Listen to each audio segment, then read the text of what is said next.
अस्सलाम वालेकुम, मैं हूं रासिम खान और आप देख रहे हैं स्पीड 92 स्पेशल रिपोर्ट। आज की स्पेशल रिपोर्ट में मैं बात करूंगा बलूचिस्तान के सबसे पसमानदा इलाके जो ईरान की बॉर्डर के साथ लगता है, मशाखेल, जो कि तहसील वक्श का तहसीली इलाका है। और इस इलाके में रोड नहीं है, पानी नहीं है, खाने को शायद खाना भी ना हो, पर इस इलाके में ईरानी तेल यानी ईरानी पेट्रोल बहुत है। आज हम इस ईरानी तेल के ऊपर ही बात करेंगे और इससे होने वाले जो नुकसानात हैं, चाहे वो कारोबारी हों या फिर जानी, वो एक लम्हे फिक्रियाँ हैं, पर इस बारे में शायद हमारे हाकिम अब तक ना सोच सके। मैंने ईरानी पेट्रोल के बारे में पहली दफ़ा जब सुना था तो मैं उस वक़्त तालिब इल्मी के दौर में इंटर की तालीम हासिल कर रहा था।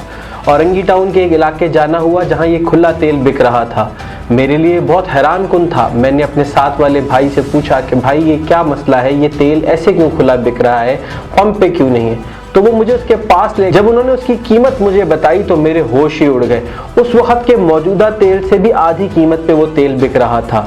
ये मेरे लिए बहुत ही हैरान कुन था। खैर, पर मैंने फिर कराची शहर में ऐसा पेट्रोल कभी नहीं देखा। पर फिर भी ये पेट्रोल कराची भी आता रहा और बलूचिस्तान भी आता रहा। पहाड़ों के जरिए बॉर्डर से क्रॉस करके ये आता रहता है। एक दफ़ा कराची के अंदर कुछ साल पहले ट्रक और गाड़ी में तसादुम हुआ जिसमें आग लग गई। बसूरत इंक्वायरी की गई। इंक्वायरी के बाद पता चला कि इसमें ईरानी तेल की मौजूदगी थी।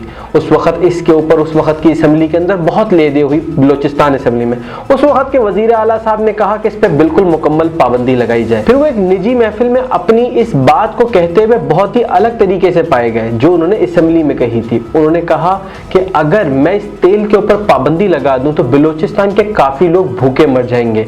यानी उनका जरिया माश सिर्फ ये पेट्रोल है, ये तेल है जो ईरान से स्मगल होके आता है। फिर हमारी हुकूमत कुछ ऐसे ही वाक़ये के बाद इस तेल के ऊपर पाबंदी और इस तेल के ऊपर सख्ती करना चाहती है। पर मेरा हुकूमत से सवाल है, क्या वो फिर ऐसे पसमानदा इलाकों तक पेट्रोल पहुंचाने की जिम्मेदारी लेंगे? क्या उन्हें जीने का हक नहीं है? क्या उनकी ये ट्रेड हम लीगल नहीं कर सकते? क्यों हम ईरान से इसका प्रॉपर वे निकालें कि हम ईरान से इस तेल को ख़रीद ही लें?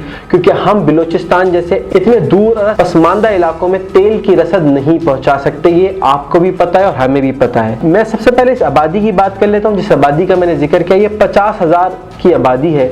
इसकी बाज़ारों में ये तेल खुलेआम बिकता है। इससे जुड़े हर इंसान की एक अपनी कहानी है जो इस कारोबार से जुड़ा हुआ है। जिससे पूछो उसके अपने माशी मसाइल हैं और उनको हल करने के लिए सिर्फ एक वाहिद रास्ता ये पेट्रोल है। पर ये पेट्रोल जिस तरीके से खुला बिकता है उसमें आतिशज़दगी या नुकसान होने का सबसे ज़्यादा ख़तरा होता है। उसके अलावा जो ये स्मगल होकर आता है उससे हमारी इकॉनमी पे जो इफ़ेक्ट पड़ता है वो कौन भरेगा? क्या हुकूमत पाकिस्तान को ईरान, ख़ास तौर पर बलूचिस्तान के लिए एक टीटी नहीं कर लेनी चाहिए? मैं मानता हूँ कि अमेरिका को हम नाराज़ नहीं कर सकते और ईरान से हम कारोबार नहीं कर सकते, पर वो हमारा बिरादर इस्लामी मुल्क है।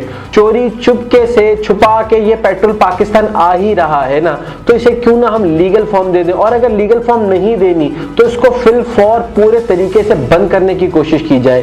पर ये इतने बड़े पहाड़ी और सहराई इलाकों से जो ताफ्तान और पाकिस्तान की सरहद के साथ, मशाखेल की सरहद के साथ लगता है, रोकना नामुमकिनात में है। अगर हुकूमत पाकिस्तान इसके ऊपर सोच सकती है तो फिर वो इस पे ज़र मुबादला भी कमा सकती है और लोगों की ज़िंदगियाँ भी अच्छी कर सकती है।